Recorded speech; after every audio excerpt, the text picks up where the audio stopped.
Hola mis queridos meridianos, espero de todo corazón que estés muy bien. Hoy me acompaña una persona que queremos montones en este canal, una persona a la cual ustedes le han demostrado muchísimo cariño en videos anteriores y que hoy viene a seguir explicando un montón de cosas que quedaron allá en la palestra en las últimas dos entrevistas que hemos hecho y viene con todo el cariño del mundo a seguir iluminándonos con su sabiduría. Señoras y señores, con todos ustedes, Arlequín. Hermano, ¿cómo estás?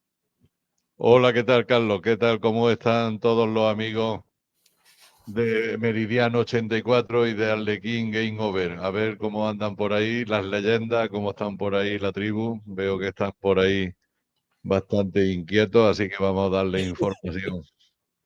Bastante inquietos porque sí, existieron montones de preguntas, había muchas muy redundantes de la última vez que estuvimos hablando. Y sin más, me gustaría comenzar con algunas para empezar a darle tracción a este coloquio, ¿verdad? Y una de las preguntas muy interesantes que habíamos visto la vez pasada, que fue en el programa anterior que hicimos, era una referente al domo. Y decía, si estamos en un domo, la astronomía y la astrología estarían de más. No es congruente entonces tener en cuenta los eclipses y todo lo demás. Sí, es interesante la pregunta porque el hecho de que sea todo artificial no quiere decir que no tenga efecto o que no tenga incidencia sobre nosotros, ¿no? De hecho, todas las estrellas y las dos luminarias, la luna y el sol, todo se encuentra bajo el domo, no están en el exterior, no están fuera del domo, sino que están dentro, pero obviamente la luna tiene una influencia bestial, igual que también la tiene el sol y también la tienen todas las estrellas. El hecho de que sean artificiales, imagínate una incubadora para bebés, ¿no? Ujú, Una incubadora para los bebés es también artificial, pero cumple la función de útero perfectamente. De hecho, el niño se sigue desarrollando. Cuando nacen 7 mesinos, pues los meten en la incubadora y la incubadora lo sigue desarrollando como si fuera la pancita de mamá, ¿no? Entonces, el hecho de que estas luminarias sean artificiales o las estrellas, pero tienen una influencia de campos electromagnéticos, vivimos bajo esa influencia de esos campos electromagnéticos, por lo tanto la astrología no dejaría de perder su esencia, ¿no? O sea, la influencia de los planetas, la influencia de los zodiacos, todo esto, claro que sigue marcando su influencia a pesar de que pueda ser artificial. Algo que a mí me resuena aquí en este aspecto. Vos sabés que lo bonito de vos y yo es que vos dices algunas cosas las cuales yo no termino de creer y aún así en esta creo que sí estamos de acuerdo en un asunto muy interesante. Y es el hecho de que mucha gente cree que sí, entonces, ¿qué pasa con los telescopios como el James Webb o estos telescopios que ven a miles de millones de años luz, galaxias antiquísimas, todo este tipo de cosas? Y Todo yo eso aquí, son narrativas, Carlos, eso son narrativas. exacto. Entonces, a lo que voy yo con esto, y te lo digo desde la mente de un escéptico, es y ya utilizando un poco de caricaturización en el aspecto de contestar la pregunta, sería, entonces todo esto es una simulación muy bien hecha para hacernos creer todo esto, para hacernos creer que hay cosas o puede ser también, y corregime por favor, que sí, el universo sí existe en su totalidad y que todo esto sí existe, pero es tan grande y tan inconmensurable que nuestra mente no lo puede aceptar. No sé si me estoy dando a entender. Bueno, porque lo que está equivocada es la percepción del Okey. ser humano y eso sí que lo hicieron adrede, lo hicieron queriendo, el desviarnos la percepción, ¿no? De hecho, Ujú, imagínate las piedras de Georgia y en Washington y en Machu Picchu, creo. Hay varios lugares en el mundo en los que hay agujeros construidos en roca, agujeros hechos en roca.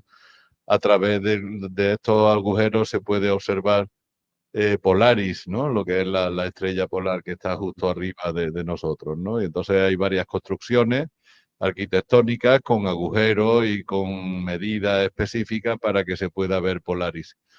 En esa visión del mundo en la que la Tierra va viajando a no sé cuántos miles de kilómetros por hora y va girando sobre sí misma a miles de kilómetros, a 1640 kilómetros por hora, y además va ejerciendo un movimiento de traslación también de miles por hora, las estrellas no se ubicarían continuamente siempre en el mismo sitio como realmente sí se ven siempre en el mismo sitio, ¿no?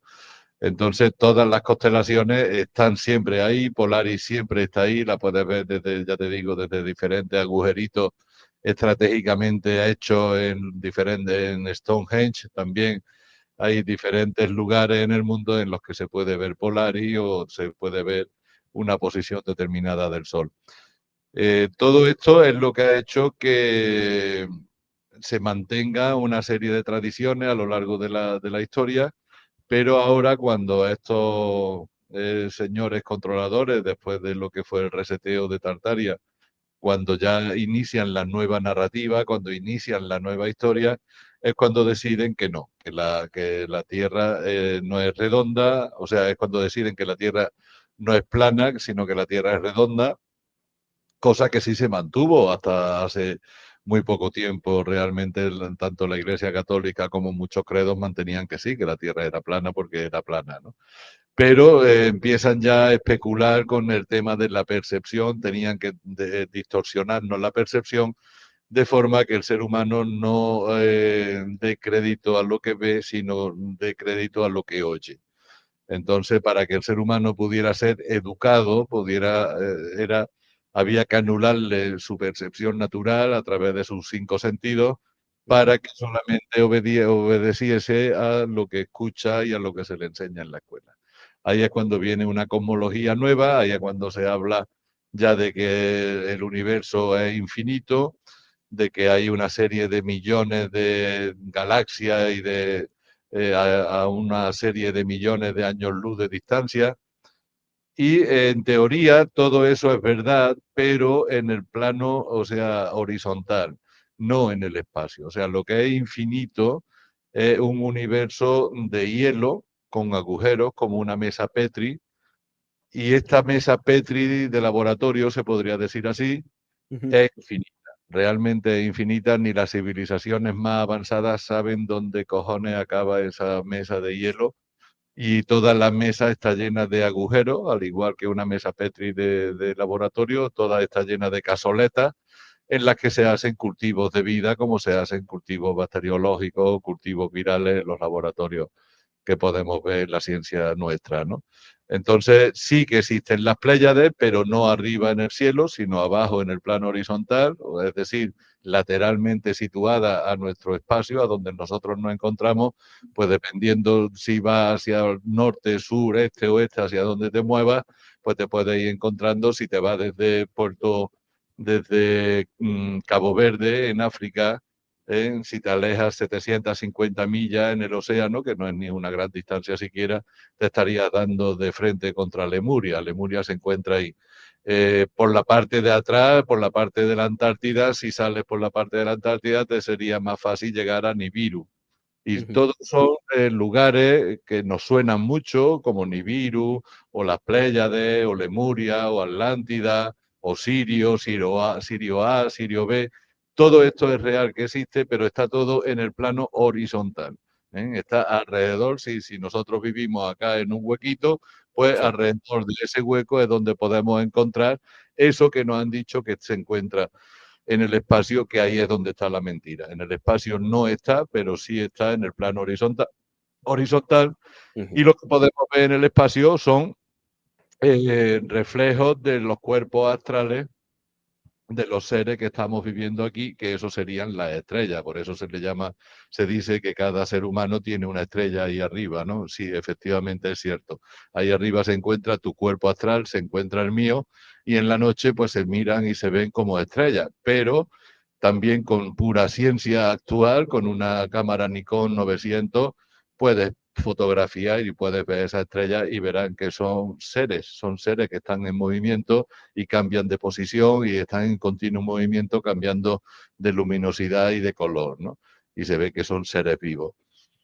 Sí, esos son videos que he visto montones con la Canon P900 o la P1000 también, Sí, que se ve como si sí, fuesen cuerpos de agua que están ahí moviéndose. correcto. Obvio, existe la explicación, entre comillas, científica, que es obviamente por la atmósfera y todo eso, pero de una manera u otra también hay muchas dudas respecto al espacio exterior. Los mismos que fueron a la Luna no se ponen de acuerdo en decir si vieron estrellas o si no vieron estrellas. Entonces también No ahí se es pueden donde poner de acuerdo, Carlos. Los mismos astronautas, ellos están en un conflicto interno fuerte porque sí, ellos saben que no vieron nada, ellos saben que ahí fuera no hay nada. De hecho, no pasaron el domo, o sea, no se puede salir del domo. La ujú, Luna y el Sol están dentro del domo y del nivel del mar a la Luna son 5.500 kilómetros. O sea, si alguno de estos señores se acercó a la Luna, subió a esa altura. Lo que pasa es que a la Luna tampoco se puede ir. Entonces, por eso después dijeron que ya no van, que es que ahora ya no tienen la tecnología que tenían antes, que han perdido la tecnología, o sea, están diciendo disparates, ¿no? Iría a la luna en un nanosegundo. El problema es que ya no tenemos la tecnología para hacer eso. Solíamos tenerla, pero destruimos esa tecnología y es un proceso doloroso reconstruirla. O sea, sí, en los años 60 sí había tecnología para llegar, pero ahora esa tecnología se ha perdido y ahora no hay tecnología para llegar. Y por otro lado, pues te cuentan una serie de historias de que se le ha perdido los microfilms, que todas las películas que habían avanzada, que habían hecho de la luna, del aterrizaje y todo eso, que por razones de espacio tuvieron que volver a grabar encima de lo que ya había grabado. O sea, han dicho una serie de cosas, de verdad, ya para apagar la luz y salir corriendo, ¿no? Entonces, bueno, está claro de que nunca han ido a la Luna porque realmente no pueden ir. ¿Y no pueden ir por qué? Pues porque la Luna es una antena parabólica que se encuentra en la punta de una nave nodriza enorme de grande que está ahí camuflada. Y en la punta de esa nave es donde está la Luna, que es una antena parabólica apuntando hacia la Tierra y emite una señal que además es de atontamiento, nos está ujú, subyugando continuamente esa señal que emite la Luna y por sí, eso también afecta también a las mareas y afecta al estado de ánimo de la gente, que incluso la misma policía sabe que sí, sí, que cuando la Luna está en luna llena hay más conflictos policiales, más llamadas a comisaría, como que la sangre se altera más cuando hay luna llena, ¿no? Y sí, de forma normal, pues nos tiene estúpidos, o sea, nos tiene apagados, nos mantiene en un estado latente donde no podemos hacer uso de toda nuestra creatividad y de todos nuestros dones. Y todo eso lo están haciendo artificialmente con esa antena parabólica que es la Luna. O sea que no tiene nada de romántica, no tiene nada de bucólico, un arma que están usando contra nosotros directamente y obviamente pues no se puede aterrizar en la Luna, ni se puede, es una antena que pertenece a una nave y los que están ahí en esa nave pues te disparan si te acercas, no permiten que nadie se acerque, ¿no? qué interesante eso. Y de hecho me resuena mucho con el folclore del terror cuando hablamos del hombre lobo que se convierte cuando es luna llena.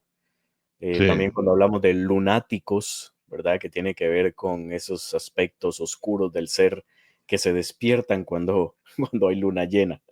Básicamente, de ahí viene ese folclore. Lo cual ahí es como que nos dicen la verdad, ¿verdad? Detrás de escenas. Y de hecho esto me lleva a la segunda pregunta, que en realidad son tres, pero siento que son fáciles de contestar. Bueno, para vos todas las preguntas son fáciles de contestar. La primera es, ¿existen o existieron reseteos en los otros domos? claro, claro. Sí.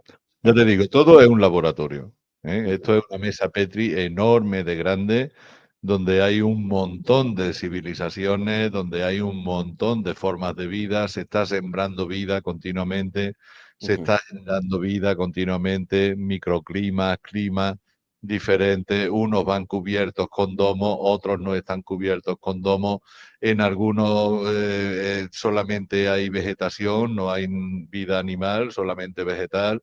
En otros solamente hay vida vegetal y vida animal, pero no hay vida inteligente. O sea, depende del tipo de domo, depende del tipo de cráter en el que se ha creado esa vida, pues hay diferentes civilizaciones y obvio que se han hecho diferentes reseteos, ¿no? De hecho, lo que aquí está ahora armado como civilización, pues hay un montón de restos que pertenecen a reseteos de otros lugares, ¿no? Sí, claro. Sí, estamos hablando de las edificaciones que quedaron como remanentes de Tartaria, ¿verdad? De grandes edificios que tú te pones a pensar, bueno, ¿en qué momento construyeron esto con cinceles y piedra? O sea, no tiene sentido. Sí, te das cuenta de que no. Lo mismo pasa con las mismas pirámides, como con herramientas de cobre iban a poder hacer lo que hicieron, tanto la pirámide como lo que está adentro. El mismo sarcófago que es, que lo encontraron vacío, tiene un pulido casi que perfecto, que no se puede hacer así nomás, que se ocuparon herramientas de altísimo poder, casi que láser para poder hacer ese tipo de pulido y el acabado que tiene, es impresionante. Ahí es donde sí estamos de acuerdo, Arlequín, en tantas cosas que uno se queda como, no, es que esto es imposible que lo hayan hecho. Los jarrones también que se encontraron en Egipto, no me acuerdo, los jarrones de Saca, o no me acuerdo cómo es que se llaman. Zahamadi, Creo que sí. de Zahamadi, Creo que están ahí los jarrones y son unos jarrones perfectos, pero son unos jarrones que tienen un pulido y un acabado que es imposible de lograr hoy por hoy. De hecho, Christopher Dunn, quien fue un estudioso, lo sigue siendo un estudioso de las pirámides, dijo, básicamente es imposible que en aquellos años se haya podido crear estos jarrones debido a la perfección que tienen. Y se dice que son jarrones que se pudieron haber utilizado a modo de, eh, así como utilizamos los cuencos tibetanos, podría ser que se utilizaron para ese tipo, eran tan perfectos, o lo son, que generan cierta vibración a la hora de utilizarlos. Y vos lo ves y son jarrones como para poner un florero, poner flores y ya, pero sí, son perfectos en todo su estilo. Y de hecho, aquí viene la segunda pregunta que ya la habías contestado la vez pasada, es, cada uno de esos domos tiene su propio sol y su propia luna. Entonces, correcto, ujú, correcto.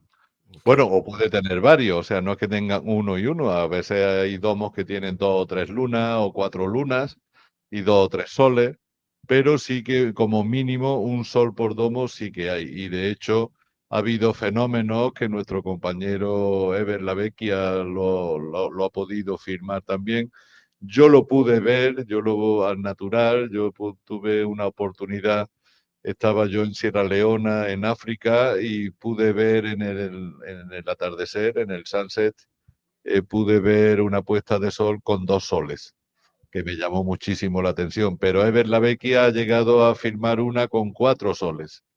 Y estos son los soles que se encuentran en los otros domos que están a continuación del nuestro. Entonces, claro, tenemos siete domos en línea. Son los 7 cielos de los que habla Enoch, ¿no? Si te sí, vas al libro de Enoch, ahí habla Enoch de que lo subieron a una nave y pudo llegar hasta el séptimo cielo y pudo ver las puertas por las que entran los vientos y pudo ver las puertas por las que entra el agua. Todo eso lo describe Enoch. Y ujú, fue porque demostraron en realidad cómo estaba construido el domo, ¿no? Y sí, sí, en el horizonte hay momentos en los que coincide el atardecer y se ve el sol nuestro de nuestro domo, se ve el otro sol del domo siguiente, incluso se pueden apreciar 1 o 2 soles más de los próximos domos que están detrás, ¿no? Entonces esto sí que se ha observado ya totalmente. qué interesante eso. A mí me encanta porque también la misma Biblia lo dice en el momento del diluvio, que dice que abrieron las aguas de arriba para inundar todo. Y uno dice, bueno, ¿cuáles aguas de arriba? ¿De qué están hablando? Y Claro, ahí es las donde que lo hay ponen por a uno a encima pensar. del domo, las que hay por encima del domo, es que en realidad estamos sumergidos en un océano, por eso no hay espacio. O sea, el Sí, espacio no existe como tal. Lo que hay por encima del domo, si se pudiera salir del domo, es otro domo, otro domo, otro domo, hasta que llega a 7 y cuando llega al séptimo lo que hay por encima es un océano. La tercera pregunta es muy personal, la que venía en ese comentario. ¿En qué frecuencia vibra Arlequín? ¿Ya tomaste Pues café? debe ser fuerte, por lo que todavía no he tenido oportunidad de medirla, pero parece ser que es bastante fuerte porque siempre me dicen que se me siente desde lejos, ¿no? A distancia se me está sintiendo, entonces debe ser una frecuencia bastante alta.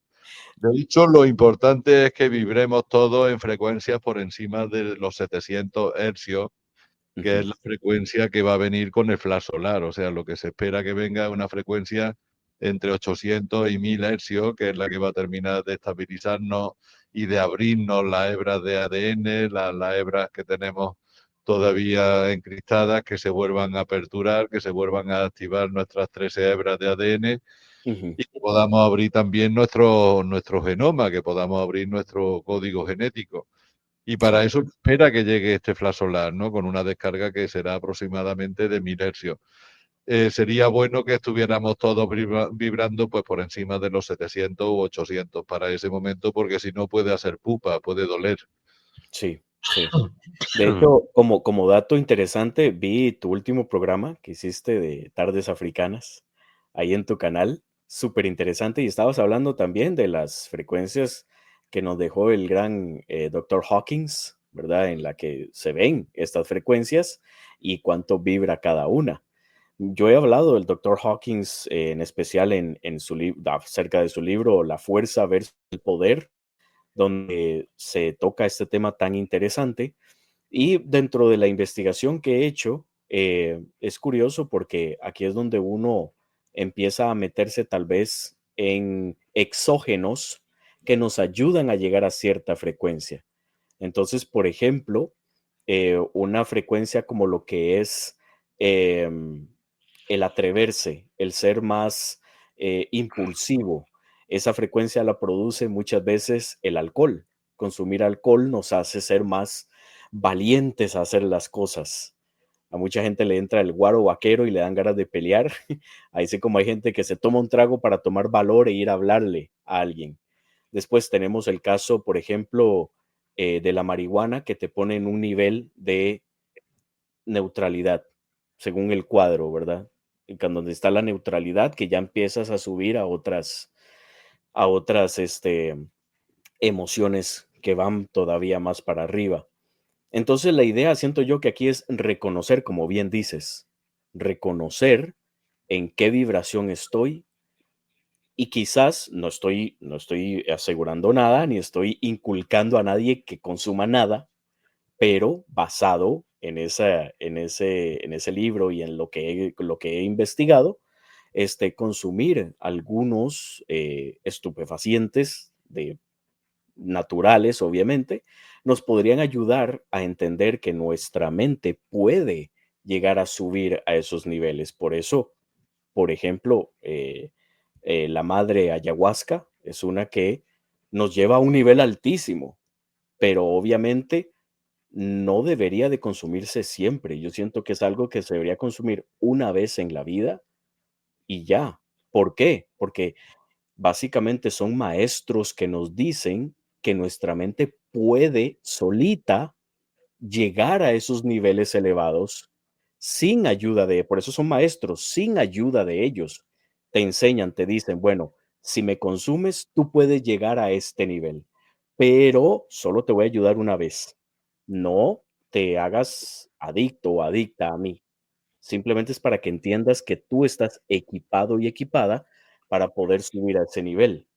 No sé si lo ves desde esa perspectiva. Hay plantas maravillosas en el planeta para ayudar al ser humano en su evolución. Todos los animales tienen alguna planta con alguna eh, especialidad, ¿no? Con alguna sintomatología específica Ujú, para esos animales en concreto. Todos los animales tienen su plantita también que le hace llegar a estados alterados de conciencia. Y bueno, investigando un poco el tema, pues descubrí de que en la parte de la nuca, en la parte de atrás, donde termina la columna vertebral y comienza el nudo nervioso del cerebelo, ahí hay una zona en la que se encuentran dos glándulas pequeñitas del tamaño de un granito de arroz cada una, y la única función que tienen, según se ha visto, es que asimilan el THC del cannabis. O sea, no tienen otra función. Están diseñadas y específicamente trabajan para asimilar el efecto del THC. Muy El curioso. THC de per se es una sustancia que aumenta la creación de endorfinas. La endorfina es de lo más potente que hay en el universo y lo produce el propio cerebro, el que produce las endorfinas. Sí. Y lo que hace el THC es que ayuda a la segregación de endorfina en tu propio cerebro. Por otro lado, la rugosidad del cerebro aumenta con el uso del cannabis, hasta el punto de que se hablaba de que Jesús usaba cannabis, ¿eh? Sí, sí. De hecho, El cuando cerebro, el cerebro se vuelve más rugoso con el uso del cannabis y se entiende que mientras más rugosidad tiene un cerebro, más inteligente y más capacidad tiene, ¿no? ujú, Entonces, bueno, he ido viendo a lo largo de lo que he ido investigando en mi vida de que todo esto está muy relacionado y que realmente hay un efecto que está predicho y que está previsto en el ser humano, está prevista la función de algunas plantas en su cerebro y por eso contamos incluso con dispositivos como estas glándulas y otras cosas más para poder asimilar todo esto, ¿no? así es, así Entonces, es. bueno, es que ya te digo, como es todo tan artificial, es que nos hemos tragado mucho el tema de Darwin y de la evolución de Darwin y todo esto, pero en realidad todo esto es mucho más artificial, estamos mucho más en un laboratorio que no en un sitio natural. Y de hecho, dentro de nuestro organismo, pues hay seres vivos que actúan dentro de nuestro organismo con diferentes funciones en las que si se aumenta a microscopio las veces suficientes, se pueden ver engranajes de ruedas de dientes como si fuera un motor. Eso existe dentro de tu organismo y del mío. Hay seres vivos que tienen engranajes de ruedas como cualquier otro motor. Incluso se ha llegado a descubrir también que tenemos animalitos por ahí dentro de nuestro cuerpo circulando que van con motor fuera borda, ¿eh? Como si Ujú, fuera un jet ski, como si fuera una moto acuática y llevan este tipo de motores, ¿no? A sí, propulsión cierto. fuera borda. Sí. Entonces, todo esto lo que te dice es que sí, que realmente estamos muy, muy diseñados. Aquí no hay nada un producto del azar. Aquí todo se ha diseñado concienzudamente y somos, bueno, pues nuestros avatares. Yo cada día estoy más claro de que nuestros avatares son robots biológicos muy bien construidos, con una serie de alimentaciones y con una serie de mecanismos bioorgánicos que es una maravilla observarlo así, ¿no? Como una Sí, máquina. sí, Es una máquina perfecta nuestro cuerpo, ¿no? claro. Y en eso también estamos muy de acuerdo. Yo siempre creo que este avatar es maravilloso, es una creación, bueno, perfecta, es impresionante. Y de hecho esto nos lleva a la siguiente pregunta, para seguir avanzando. Dice, ¿acaso somos dioses voluntariamente haciendo juegos de habilidad? ¿Qué tan acertado es el concepto de Baruch Spinoza, el cual dice, la materia es la influencia de la mente de Dios sobre la mente humana? Totalmente, totalmente. De hecho, el Dios de Spinoza es en el que creen los jesuitas. El Dios de Spinoza es el que a mí se me hizo comprender cuando era muy pequeño, antes de empezar mi andadura por este mundo. Yo ya sabía de ese Dios de Spinoza y de hecho, si hay que definir a la divinidad como algo con algunas palabras, mejor dicho, yo creo que Spinoza define a la divinidad bastante bien, ¿no? Creo que sí, que es la definición más cercana a la realidad de lo divino, ¿no?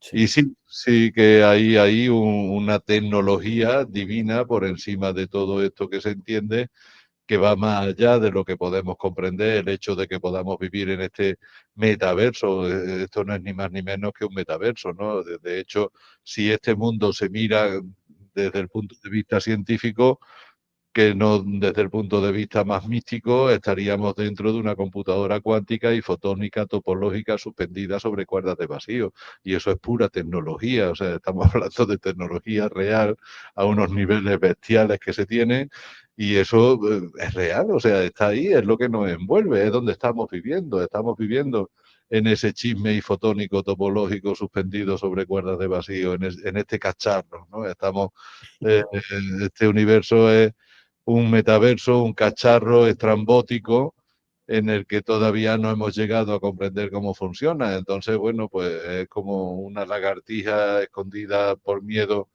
que va corriendo de un gato y se esconde dentro de un motor de un carro, y ahora la lagartija tiene que discernir cómo funciona ese motor de ese carro. Pues un poco así estamos nosotros con respecto a cómo funciona todo esto, ¿no? Estamos más cerca de la lagartija todavía, ¿no? Qué interesante eso, Arlequín. Mira, hay otra pregunta que también tiene mucho que ver con lo que nos rodea y tiene que ver obviamente con el domo, porque dice, ¿los otros planetas están también dentro del domo, como la luna y el sol? Y si no, ¿qué hay afuera del domo? ¿Hay como una especie gelatinosa o algo por el estilo? Lo que hay fuera es un océano, o sea, entre domo y domo hay aire. ¿Vale? Entre domo y domo hay aire, y en ese aire están suspendidas las luminarias, las estrellas que vemos, el planeta, la luna, el sol, todo eso está entre domos. Son como capas de cebolla a unas distancias unas de otras, que vienen a ser 11.000 kilómetros, lo Ujú. que hay de distancia entre capa y capa, y ahí es donde se da todo ese espectáculo nocturno que sería la visión nocturna del cielo, ¿no? Pero sí que estamos realmente en algo muy artificial, muy...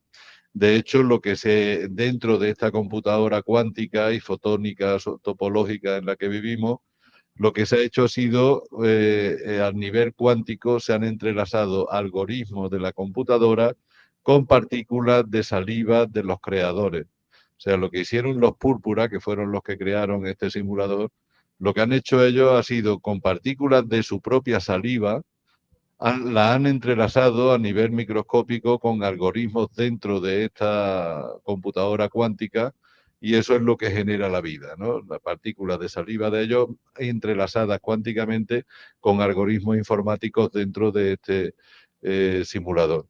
Y recuerdo que pude hablar con uno de ellos en uno de los viajes por el tiempo, y hablé con uno de los Púrpura y les dije, ¿y ustedes se van a preocupar del resultado o de lo bien o mal que le pueda ir a una partícula de la saliva de uno de ustedes?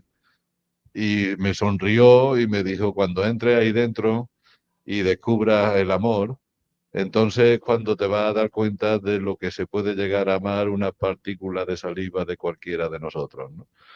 Y sí, bueno, lo estoy viendo aquí ahora que ya estoy dentro del simulador, estoy viendo, siendo prácticamente un esputo, que es lo que somos, ¿no? O parte de un esputo, pues sí estoy viendo lo que se puede llegar a amar y creer y odiar y identificarte con una partícula de saliva de un bicho de estos, ¿no? Qué impresionante. Ahora que dices eso, me recordó el capítulo del Génesis, que es donde dice que y sopló sobre su nariz para darle vida. Entonces ese soplo básicamente es eso, me imagino, desde un punto de vista ya más, como siempre digo, caricaturesco, ¿no?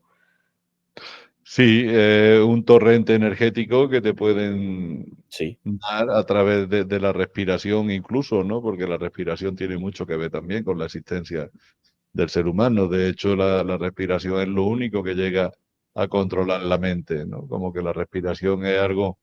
De hecho, fíjate tú que en el momento en el que te falta el aire, la respiración, el cuerpo, el cerebro se desconecta. O sea, tú, no es que se te pare el corazón, no es que no oiga, o que si no respiras no ves, no, si no respiras se llega a desconectar el cerebro, o sea, el PC se desconecta, te desmaya. Cuando te falta la respiración, lo que provoca es un desmayo, te quedas totalmente inconsciente cuando te falta el aire, ¿no? Como que el aire y la conciencia van ligadas, ¿no? sí. Y es curioso porque también es cierto, el aire, hace poco que hice un video sobre los 3 tipos de personas. El tercer tipo de personas que existen en este planeta son los neumas o los neumáticos. Los neumáticos viene de la palabra neuma, que quiere decir aire o brisa, y son las personas que están más conectadas con el espíritu, que son personas que son muy dedicadas a lo que es la espiritualidad en general, llámese yogis, llámese personas que hacen meditaciones, todo este tipo de cosas, y tiene que ver con eso, con el aire. Qué interesante, y eso me hizo clic bastante ahora que lo acabas de mencionar. Sí, sí. Para ir, para ir al siguiente tema, Arlequín, no quitarte mucho tiempo porque este tema está interesante. Hace poco salió la noticia de las pirámides. Me imagino que lo viste, unas estructuras que se encontraron Corrado Malanga y su equipo. Encontraron unas estructuras gigantescas debajo de las pirámides. La pregunta en concreto es, ¿quién construyó las pirámides y hace cuánto tiempo? Pero también, aparte de esta pregunta, me gustaría también saber qué información tienes sobre esas estructuras que se encontraron debajo de las pirámides, que van hacia abajo hasta más de 600 metros y que están básicamente montadas sobre 4 estructuras en forma de cubo, gigantescas también. ¿Qué información tienes de eso? Ya dije hace más de un año ya que sí, que se va a descubrir mucha cosa en Egipto. Bajo la arena van a ir saliendo cada día más cosas. También tienen que salir de la Antártida bastantes más cosas. Ujú, En Siria hay también armamento y tecnología. Hay naves guardadas en Siria y también hay en diferentes lugares del globo, o sea, del planeta. Lo tienes, por ejemplo, en la Catedral de Toledo. Debajo de la Catedral de Toledo hay otra nave también con una Virtutekai, que sería un cronovisor, y un robot enorme de grande que está ahí escondido debajo de la Catedral de Toledo, en la cuenca del Orinoco, ahí en Venezuela, donde desemboca el Orinoco. También ahí hay otra nave nodriza enterrada en el río, enorme de grande. Y todo esto tiene que ir saliendo ahora a la luz. Las pirámides, obviamente, pues ya se hicieron, formaban parte de lo que era el tejido energético que cubría el planeta. O sea, nos protegíamos con unas mallas energéticas que iban de pirámide a pirámide y de obelisco a obelisco. Esa era la función de las pirámides y de los obeliscos, eran sostener esa malla que estaba entre nosotros y ese espacio que había, donde más allá sí se podían incluso ver entidades, o sea, se podían ver desde tierra, caminando por el suelo, podías ver al otro lado de la malla cómo existían por ahí unas entidades oscuras que navegaban, como puedas ver una ballena navegar en el océano, ¿no? Pero la ballena se mantiene en su océano en tierra y nosotros pues estamos en la orilla o estamos en el malecón. Y aquí pues sucedía igual, o sea, aquí era tierra, en el aire había una serie de animales que se veían circular por ahí, de color oscuro, otros más pálidos, otros con forma de medusa, incluso con tentáculos y todo, pero todo eso estaba al otro lado de la malla, o sea, todo eso no interfería dentro de lo que era nuestra vida cotidiana hasta que se desmanteló esa malla energética para poder hacer la parasitación. Ahí es cuando comienza nuestro calvario, ¿no? Ahí es cuando esa malla desaparece con el hundimiento de la Atlántida, y ahí es cuando, al caer la malla en ese hundimiento de la Atlántida, parasitan todas estas entidades que antes se mantenían a raya. Pues ahí ya se encontraron con que no había bloqueo y podían entrar a nuestra realidad. Ahí es cuando comienza la parasitación y ahí es cuando comienza todo este debacle que estamos viviendo ahora mismo, ¿no? Esto que me acabas de decir otra vez me vuelve a resonar con noticias como lo que es el ovni Medusa, que se descubrió un par de años atrás. También con un estudio que se hizo, varios biólogos descubrieron que hay entes en la estratosfera, si mal no me equivoco, que no se sabe qué son. No se les puede categorizar quizás como criptozoología, ¿verdad? Pero sí han descubierto que hay ciertos seres que están muy, muy, muy, muy, muy arriba y que andan ahí pululando y que ellos no saben qué Sí. son. Entonces me imagino que por ahí va ese asunto. Se las llama macrobios, ¿no? Porque está el microbio, el microscópico pequeñito, que es el micro, pero estos seres se les llaman macrobios y son enormes de grandes y andan por ahí, ya te digo, como si fuesen ballenas o Sí, delfines u sí, orcas, medusas, pero ellos están navegando ahí en su espacio etérico, porque todo eso es éter, y ellos ujú, navegan ahí en el éter, ¿no? Y tienen comunicación con los humanos y son inteligentes. Todo esto es lo que se llaman los arcontes, que los arcontes tienen fama además de ser muy, muy inteligentes, ¿no? A pesar de que sí, tienen una consistencia semigelatinosa gaseosa, porque es como una gelatina gaseosa, tienen una densidad muy extraña, tienen una textura muy extraña, no es sólido, pero ujú, tampoco es líquido y no es gas, es como una gelatina gaseosa, es como una gelatina que flota, sí, la textura extraña la que tienen. Y son súper inteligentes, ¿no? sí, Hasta el así punto es. de que pueden sustituir tu mente por la de ellos. Ujú. Sí, así es. De hecho, eso lo mencioné en el último video que subí, donde está hablando sobre el libro este de La realidad de los gobernantes, libro también escrito hace 1500 años que describe a estos arcontes y que también dice que son seres súper inteligentes que obviamente nos encerraron acá. Me imagino que volviendo al tema de las pirámides, eh, esa pirámide que estaba ahí, quien sea quien la haya creado, ya me lo irás tú a decir, y aquí vuelvo otra vez a lo que decía el señor Christopher Dunn, que él descubrió que esas pirámides por debajo tenían fuentes de agua. Esas fuentes de agua hacían eh, cierta fricción, habían ciertos químicos en juego y generaban esa electricidad que se enviaba hacia arriba. Por eso te digo que me resuena mucho, esa electricidad que salía hacia arriba y como que ahí termina la historia porque la gente no sabe muy bien para qué. Ahora que tú me lo estás diciendo que funcionaba como una especie de malla eléctrica, pues tiene mucho más sentido, puesto que este universo en el que vivimos es completamente eléctrico, ¿verdad? En todo su haber. Entonces, ¿quiénes fueron quienes construyeron esa maquinaria? Esa tecnología viene desde el comienzo de la creación. O sea, ten en cuenta de que el domo hace 12.500 años que se instaló. Antes estábamos sin el domo. Ok, Antes sí se podía estar a la intemperie, por eso existía la malla que sustentaba todo este equilibrio. No había domo, pero había la malla. Cuando ya desaparece la malla y se provoca la invasión, ahí es cuando se coloca el domo para que estos seres no pudieran expandirse fuera, para que no pudieran, para tenerlos controlados aquí dentro, ¿no?